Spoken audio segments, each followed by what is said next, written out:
வன்னியருக்காக போய் போராடல. எங்களுக்கு என்று வரலாறுகள் இருக்கிறது. நான் என்ன சினிமாக்காரனா?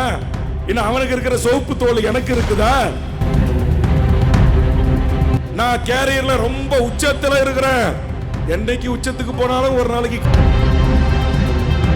முத்தமிழ் அறிஞர் மறைந்த கலைஞர் அவர்களை பார்த்து சட்டமன்றத்தில் கேள்வி கேட்பவன், நேருக்கு நேர் அம்மையார் ஜெயலலிதாவை சட்டமன்றத்தில் கேள்வி கேட்பவன். ஆதலால் தமிழ் சமூகம் இன்றைக்கு தனது வேலை வாய்ப்பு உரிமையை இழந்திருக்கிறது. நீங்கள் தலைவராக ஏற்றுக்கொண்டிருக்கிற தமிழ்நாட்டுடைய பிற அரசியல் கட்சி தலைவர்கள் தமிழ் சமூகத்தின் வேலை வாய்ப்பு உரிமை பறிபோய் இருக்கிறது. இதற்காக நீங்கள் நடத்திய போராட்டம் என்ன? இன்றைக்கு எங்கு பார்த்தாலும் நீக்கமர வடவர்கள் ஆதிக்கம் கொடிகட்டி பறக்கிறது. தனியார் துறைகளிலும் அரசு துறைகளிலும் எல்லா துறைகளிலும் வட இந்தியர்கள் இந்திக்காரர்கள் இந்த மண்ணில் நமக்கு கிடைக்க வேண்டிய நேரமாக வேலை வாய்ப்பு உரிமையை பறித்துக் கொள்கிறார்களே. தடுத்து கேட்பதற்கு எந்த கட்சி தயாராக இருக்கிறது? எந்த கட்சி களத்தில் இறங்கி போராடுகிறது? ராப்பகல் கொள்ளையில் ஈடுபடுகின்ற இன்றைக்கு சுங்கச்சாவடி கொள்ளை.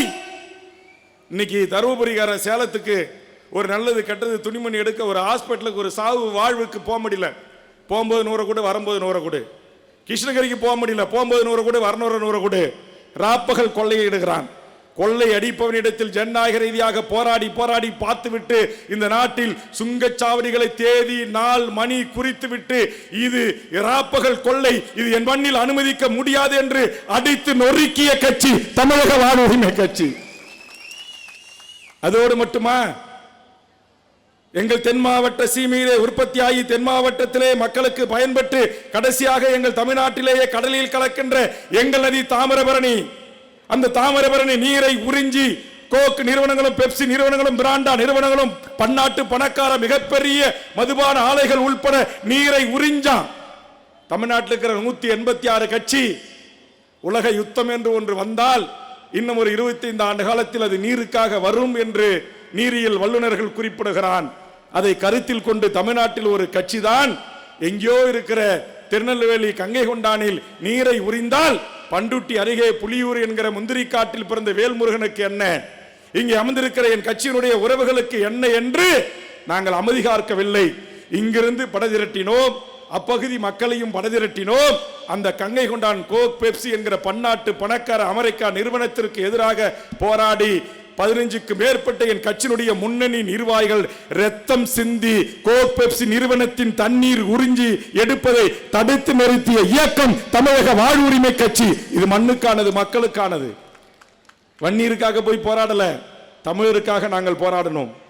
தூத்துக்குடியில் டேக் என்கிற ஆயிரக்கணக்கான தூத்துக்குடி மண்ணின் மாவட்டத்தினுடைய மக்கள், கன்னியாகுமரி மாவட்டத்தினுடைய மக்கள் நிரந்தரமாக பணி செய்தான். அந்த பன்னாட்டு பணக்கார நிறுவனம் மூடிவிட்டு வெளியேறினான். ஆயிரக்கணக்கான உறவுகளோடு சென்று அமர்ந்து போராட்டத்தை முன்னெடுத்து மாவட்ட ஆட்சித்தலைவரோடு முத்தரப்பு பேச்சுவார்த்தை நடத்தி மூடிய டேக் என்கிற தொழிற்சாலையை திறந்து மீண்டும் அந்த மாவட்ட மக்களுக்கான வீட்டில் உல கொதிப்பதற்கு வாய்ப்பை உருவாக்கி தந்த இயக்கம் தமிழக வாழ்வுரிமை கட்சி. வரலாற்று பக்கங்களில் இருக்கிறது. எங்களுக்கு என்று வரலாறுகள் இருக்கிறது. நாங்கள் இந்த மண்ணுக்கு எதை செய்தோம், எதை செய்து கொண்டிருக்கிறோம். இன்னைக்கு தமிழ்நாட்டு சட்டமன்ற வரலாற்று பக்கங்களை தேடி பார்த்தால், புரட்டி பார்த்தால் அத்தனை பக்கங்களிலும் ஒருவன் குரல் இந்த அடித்தட்டு ஏழை எளிய குரலற்ற மக்களுக்காக ஒலித்திருக்கும். அந்த குரல் தான் வேல்முருகன் ஆகிய எனது குரல். ஆனால் இப்படி எந்த பங்களிப்பும் செய்யாதவர்கள், இப்படி எந்த போராட்டங்களிலும் ஈடுபடாதவர்கள், ஒரு நாள் சிறை கொட்டடியில் அடைந்து கிடைக்காதவர்கள், மக்களோடு மக்களாக மக்களுக்காக சாலையில் அமர்ந்து போராடுபவர்கள் எல்லாம் இந்த நாட்டுடைய முதலமைச்சராக எங்களால் வர முடியும் என்று கொக்கரிக்கிறார்கள் என்று சொன்னால், இங்கே அமர்ந்திருக்கின்ற என் தருமபுரி மாவட்டத்திலிருந்து வரை தந்து உலகிருக்கிற என் தாய்மார்களை பார்க்கிறேன். நான் வந்த எல்லாம் எழுந்து கும்பிட்டாங்க. ஒரு என் தாய்மார்கள், பாட்டி, அண்ணி, தங்கச்சி, அக்கா யாரு கழுத்துல ஒரு 5 பவுன் செயின் தொங்குதா? இல்ல ஒரு 2 பவுன் செயின் தொங்குதா? 1 பவுன் தோடு இருக்குதா? ஒரு 1/4 பவுன்ல ஒரு மூக்குத்தி இருக்குதா? நாங்கள் இத்தனை ஆண்டு காலம் குடியானவர்கள் இந்த மண்ணில் வாழுகிறோம். இன்னும் நாங்கள் உழைத்து சம்பாதிக்கிறோம். இங்கே உட்கார்ந்து இருக்கிற என் தாய்மார்களோ என் உறவுகளோ ஊரை அடித்து உலையில் போடவில்லை. இவர்கள் கைகளை நம்பி வாழுகிறார்கள். இவர்கள் உழைப்பை நம்பி வாழுகிறார்கள்.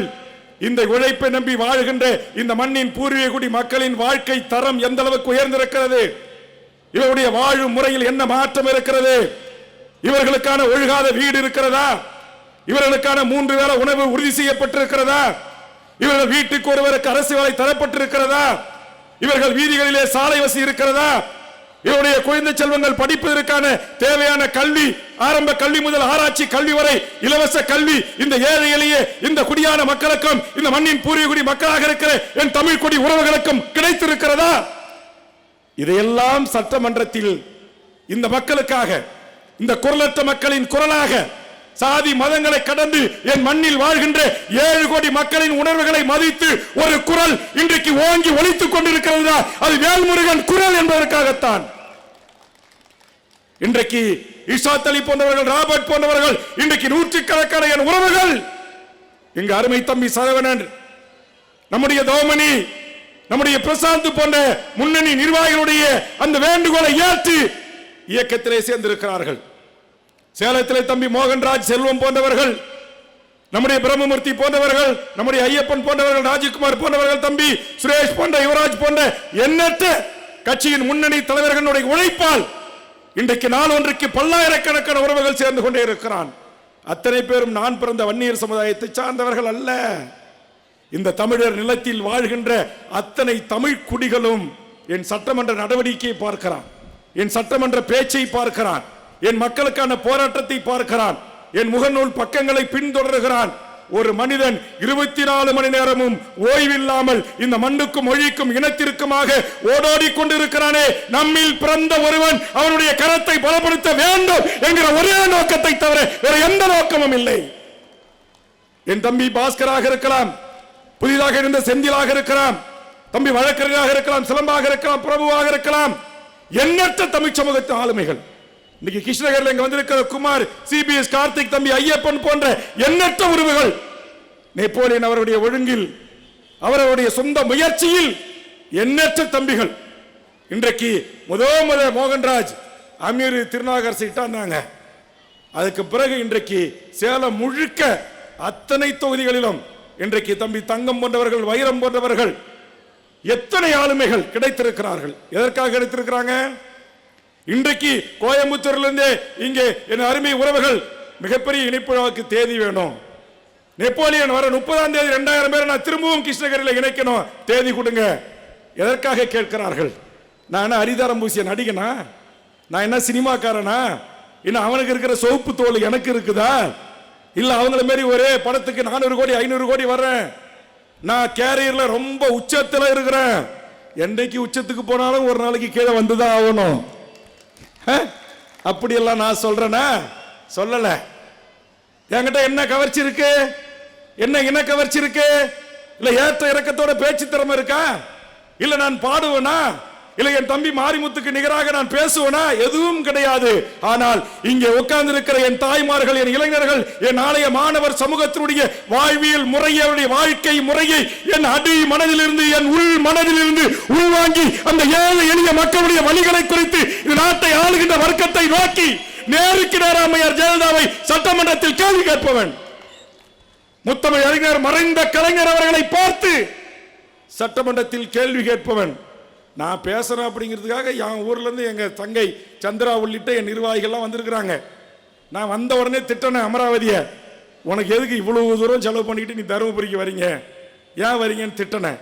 எனக்கு அதே மாதிரி கட்சி நிர்வாகிகளை நான் வந்த சென்னையிலேருந்து புறப்பட்டு எங்க நெப்போலியன் 30 கார் வச்சு ஏற்பாடு பண்றாரு வரவேற்குனாங்க. ஒரே ஒரு செய்தியை கூட எத்தனை மணிக்கு கிளம்புறேன், எத்தனை மணிக்கு கிருஷ்ணகிரிக்கு எல்லைக்கு வர சொல்லவே கூடாதுன்ட்டேன். ஏன்? அவன் 30 வண்டி எடுப்பான், 30 வண்டிக்கும் குறைஞ்சது தருமபுரி வந்துட்டு திரும்பி கிருஷ்ணகிரி போகிறதுக்கு 2000 ரூபாய்க்கு டீசல் போடணும். அவன் பொண்டாட்டிக்கிட்ட போய் தாலியை கேட்பான், இல்லை சேர்க்க வச்சிருக்க சுருக்கு பையிலேருந்து காசை கேட்பான், இல்லை அங்கே அடுக்கு பானையில் பதுங்கு வச்சு உழைச்சி தினக்கூலி வேலைக்கு போய் ஊரக வேலைக்கு போய் சம்பாதிக்க வச்சு காசை கேட்பான். 30 வண்டிக்கு 32 60,000 நம்மளால் செலவாகும். உடனே சேலத்துலேருந்து ஒரு 50 வண்டி வரும், தருமபுரியிலேருந்து ஒரு 50 வண்டி வரும், 100 வண்டி வரும். கும்பலில் ஒருத்தன் இடிச்சுப்பான், இடிச்சிக்கினா மறுநாள் வண்டி ஒர்க்ஷாப்புக்கு போகணும், ஒர்க்ஷாப்புக்கு போகிறதுக்கு 50,000 ரூபா காசு இருக்காது. அப்புறம் காகாணி அரைக்காட்டை கொண்டு போய் பத்திரத்தை அடகு வைப்பான் என்று ஒரு சாதாரண ஏழை குடிசையில் பிறந்த வேல்முருகன் ஆகிய நான் உணர்ந்த காரணத்தினால்தான் வரவேற்பு வேண்டான்னு. எனக்கு மாலை வேணான்ற அங்க பெரிய மாலையோட உட்கார்ந்து இருக்குது என் உறவுகள். எனக்கு வேலு வேண்டாம், வாளு வேண்டாம், காலில் உள்ள கலாச்சாரம் வேண்டாம், சால்வை வேண்டாம், எனக்கு எந்த பரிசு பொருளும் வேண்டாம். நான் உங்களில் ஒருவன், உங்களுக்காகவே ஒருவனாக வாழ்ந்து மடிந்துவிட வேண்டும், போராடி வாழ்ந்து மடிந்துவிட வேண்டும். எப்படி நான் தலைவராக ஏற்றுக்கொண்ட எங்கள் தமிழீழ தேசிய தலைவர் பிரபாகரன் அவர்கள் கடைசி இறுதி யுத்தம் 2009 முள்ளிவாய்க்கால் மே 18 வரை களத்தில் நின்று ஆயிரம் இந்தியா துணையோடு 20 நாடுகள் துணையோடு உலகத்தின் தடை செய்யப்பட்ட ரசாயன பாஸ்பரஸ் குண்டுகளை எதிர்த்து நின்று அந்த மண்ணில் அந்த மக்களுக்காக கடைசி வரையில் தாய் தந்தை மனைவி பிள்ளை மகன் என்று அத்தனை பேரோடும் நின்று அந்த மக்களில் ஒருவனாக அந்த மண்ணை நேசித்து முத்தமிட்டு வீரகாவியம் என்கிற வரலாற்று சிறப்புமிக்க ஒரு போரை நடத்திய மகத்தான தலைவராக ஏற்றுக்கொண்ட வேல்முருகன்.